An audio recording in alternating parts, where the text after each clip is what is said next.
Hi there, my name's Chris from CSS Consultancy. I'm going to take you through our bid management tool. Now, starting on the front page, you can see here I've added elements for adding your own logo, some typical job bidding titles, and some areas here in which you can fill in specifics about your bid. Where you see the red triangle, you hover over the top and you should get a little bit of tips to fill them in. Also on the spreadsheet is a dashboard. You can see there's not an awful lot on there just now, but that dashboard will tell you how things are progressing through the course of your bid. And this is the main hub of it. This is the bid planning tool. You can see here is a Gantt chart done in Excel. Where you see this dotted line represents today's date, and these blue areas that are filled in here represent the activities. The list of items here is based on a standard bidding process that I've used in the past, but you can supersede them with your own if you see fit. If you want to change them with anything specific, then feel free to do so. So the bidding tool itself is quite comprehensive, although it's meant to be fully transparent. You can roll items up to make it easier for reporting and viewing, or you can extend it so you can have full detailed reports and insight as to what's happening at any one time. You can also have overdue task reports and tasks that are due within 7 days' time. This is very helpful for interim reporting. This page here represents any revisions that you make through the process. So let's start having a look at populating it with basic information. We go through the boxes on the first sheet, which is highlighted as the resource tab on Excel, and fill in the details that are specific to your contract, such as revision details, who the client is, and any of your specific bid details. The current date is important for calculating how things are reported in proportion to today's date, whether they're current, overdue, due in the next 7 days, and so on. Now, the titles that I've filled in here, things like pricing manager and bid manager, are ones that I've came across in the past, but you may have only one person running a bid, you may have multiple people, so fill it in as you see fit. The two columns, the first name and surname, automatically create a set of initials. You can see here, for example, Chris Payne represents CP, Lee Muldoon is LM, and so on. And in this instance, where we've got somebody who's got the same initials as CP, you can overwrite with anything specific. So in this case, we're going to overwrite that CP with the CPR. And that'll allow us to have somebody that is different, represented different within the list. So each CP knows who they are. Okay. We can put information such as the department they're from, the whether they're an internal or external resource, and the unit costing, which isn't really relevant in this spreadsheet, and I'll cover a little bit more of that at the end. So fill in the details, feel free to change any of the titles, add your first names, second names, and just double check that there's no clashes with the initials being duplicated, as in the case I've shown here with CP.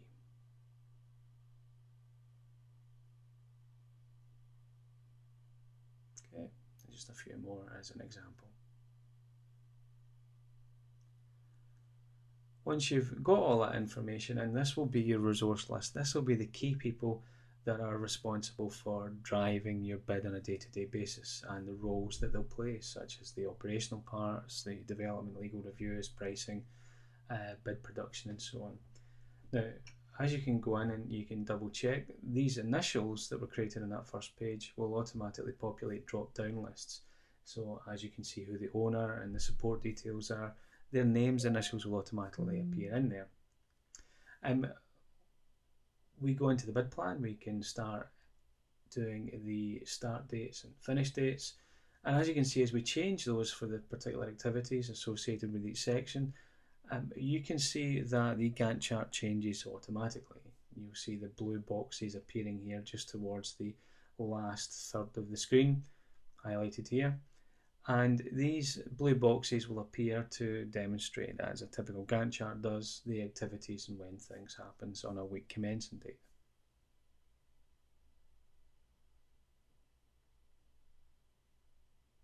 Okay. And this particular section we're filling in here is for tender setup, and you can see we're just putting in our start dates for the various activities and when they're likely to finish. As mentioned before, you can change any of these headings that you wish, but bear in mind there are a lot of formulas, so you're better to do that per row as opposed to changing the individual boxes too much. But any problems with that, you can get in touch with me. The email address appears at the end. Okay, so just going through here and changing some more dates, and this will create our Gantt chart, the visual demonstration of when things should be happening.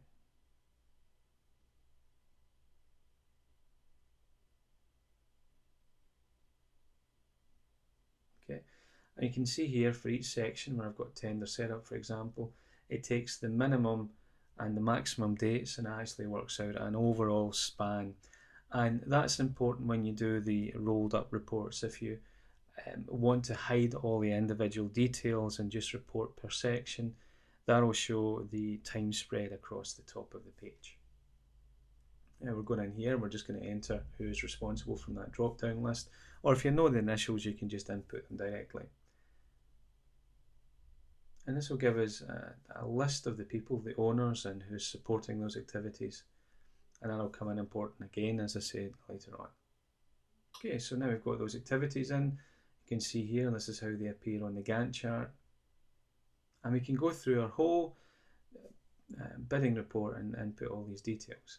Now, if we go forward to the overdue and due within the next 7 days, it automatically extracts those items and allows us to sort based on who the owner is or who the support person is. So we can send these reports out on an ongoing basis, daily if you wish, and that will highlight things which are due to be completed within the next 7 days so that they're highlighted before they become overdue. If we change some of the master dates, what we can do is emulate what would happen if a report was overdue or if items became overdue. So just changing the dates here, I'm going to mark these first two tasks as being 100% complete. And if we then go to the tab which says overdue report, we can actually highlight the items here which are shown as being overdue. And again, we can sort and report on who it is that is responsible or who is the lead person for each of those tasks. Again, we can send that out every day just to highlight the fact that things are overdue, or we can use it for escalation if need be. Okay, so it's a bit of an overview of how all of this works together. The dashboarding part is quite useful. We're going to cover that off, just quickly running through some of these areas here. If we go to the dashboard, we can see here that we've got some items shown as overdue, which has given us this red flag here, so it shows that there's some danger areas. So 75% of the tasks within that particular section are shown as overdue. We can have a look at any of the particular milestones that we choose to measure. None in here are shown as being particularly overdue. But interestingly, we can actually look at the individuals who have got the responsibility for completing tasks and highlight who is the biggest offender, or what is the downfall in completing the bid by who's not completing the tasks. Okay, so a little bit of an overview of how all this works. What we're going to have a look at now is things like the unit costs.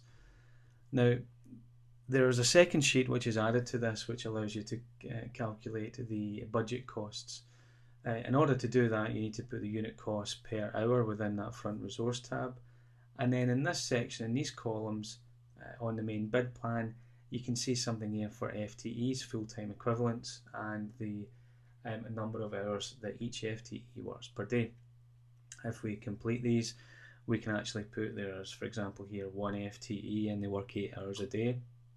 And that allows us to calculate the amount of resources which are employed against the bid. And by doing that, allow us to calculate what the overall bid cost based on the unit costs on the resource tab that we put earlier on. And we entered for all the items, if you recall, a demonstrative figure of £38 per hour. Now, there's a separate sheet which calculates all of this. If you'd like to get in touch with me, I'll quite happily send it on. But it does need these columns complete based on FTEs in order to finalise. And it doesn't also calculate clash detection.